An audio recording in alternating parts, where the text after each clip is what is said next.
This is the KhoodeelaarTVChannel television channel. KhoodeelaarTVChannel. It's a Siloti language word. Siloti, anglicized into Sileti. Siloti language word. KhoodeelaarTVChannel. It's a cry similar to the French word "oh yeah" that I devised world exclusively originally, in order to warn and draw attention of the community to the imminent danger of the Brick Lane area being excavated and dug up by the crooks plotting the destruction of the area under the cover of the Crossrail line. That campaign started in 2003. The Khoodeelaar campaign started with myself and Kay Jordan, may God bless her, walking Kay Jordan to the Liverpool Street bus stop or bus station sometime in December 2003. And as we walked from the side alley that is now facing the tower that the crooks built in Bishopsgate, I told Kay Jordan that the only way to stop the hole being dug through Brick Lane would be to create such an unprecedented momentum and alertness and awareness to the danger to be felt by the people who will be affected, but who don't know what is coming to hit them. And so I said to Kay Jordan some other details about the Tower Hamlets Council. And Kay Jordan said yes. And from that moment onwards, the Khoodeelaar campaign was on, up and going. Kay Jordan traveled by bus to our home in Kentish Town, and I walked back to Brick Lane. And I still didn't have any, or as yet or up to that time, I didn't have any contact with anyone resident in Brick Lane with any business or any house, any direct connection. But I surveyed the street. I looked at the various faces of the business persons. Altogether, generically, constituted the Bangladeshi community in Brick Lane. But looking at their faces was as useful as imagining that someday one of them would start realizing their obligations and duties owed to the community because of the location of Brick Lane and their location as businesses or residents in Brick Lane, with the actual legacies for Brick Lane left by people that had come 100 years ago from Silot. Seelot, Silot. Anglicized Sylhet, Sylhet. Silot is divided now between Bangladesh and the Indian state of Assam. Half of the Silotis remaining in Assam are Silotis and are affected regularly by the hostile environment created by Narendra Modi. Modi has been to his first visit to China in 7 years this past weekend, and he features in the news today, Tuesday, 2nd of September 2025. Modi features in the news with a picture of him clutching.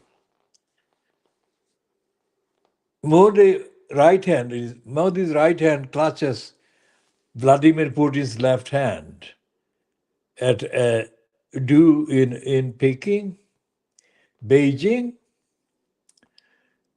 Beijing used to be the sound, not Beijing. Peking used to be the sound that I had to suffer in the 1960s when the Cultural Revolution was on, and the Radio Peking used to be the loudest streaming service that would be on the radio set during the Cultural Revolution.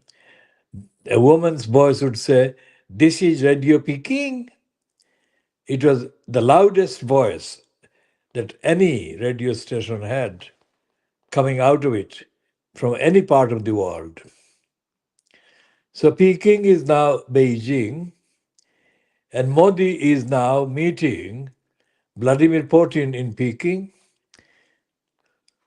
And the news line that has been clearly, the line has been confected by the Indian propaganda machine against Donald Trump. Now, I have no sympathy or time for Donald Trump. This is an objective observation. In the last few days, especially I think around the Peking Beijing jamboree between Xi Jinping and Vladimir Putin and Modi, from New York Times to the Financial Times to the Telegraph. Telegraph had a very big, long piece yesterday. No, the New York Times had a very long piece yesterday. The line has been very tenuous and tedious and corrupt. It's a completely in denial piece or series of piece or a narrative that is intended to show that Modi has been let down by Donald Trump, and Modi has been left no choice but to fall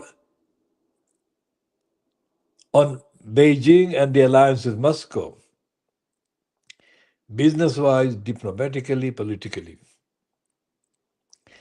And the reference in the New York Times piece to the relationship, the status of the two countries, Pakistan and India, is tellingly stupid. They call Pakistan the weaker nation. Now, Pakistan is not a weaker nation, you morons, because Pakistan in the last few weeks has shown the deft speed with which it has actually exploited Modi's weakness, actually, India's weakness. And Modi has been caught short by this whole series of Trump-fronted tariffs and other issues and directives. Pakistan is, in terms of the demography, Pakistan is about a fifth the size of the demography of India, as is Bangladesh. But the demography is not the actual measure to judge the strength in the context of this commentary that I'm making on New York Times. Because if you look at the state of Israel, the size of Israel, the demography is very small compared to the very huge number of Arabs, Muslims surrounding Israel. And yet Israel is hammering the entire Muslim population in the Middle East for the last 80 years. So Pakistan is currently in a position that reminds of the 1970s when Henry Kissinger used Pakistan as a launching pad to go to Peking with Nixon. So the Nixon's overture to Peking was seen as being not sympathetic to the cause of Bangladesh that was under severe international attention because of the, within quotation marks, Bangladesh war against Pakistan. It was actually a secession war, and this was something that Indira Nehru, the Prime Minister of India at that time, was very, very heavily involved in countering. So the role that the USA played in relation to Pakistan and India in 1971 is a role that is coming back in a different context, but it's coming back to the fore. And the media, including the New York Times, the Financial Times of London, and the Telegraph, are running an Indian prompted narrative saying that it was Modi who has been kind of let down by Trump, and Modi has been forced to go over to the bloc that is made of Russia and China. This is very interesting indeed, because the piece in the New York Times, the international edition of the New York Times, refers to Kashmir and refers to the biggest exchange of fire between India and Pakistan in the last few weeks, for a long time, in decades. And that's it. It doesn't refer to anything else. It most certainly doesn't refer to the various resolutions, all in favor of India withdrawing from occupying Kashmir. And that is the thing. That is the biggest spar.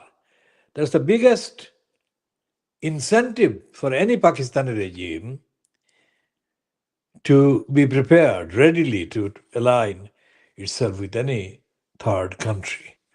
Shall be continuing in the next editions.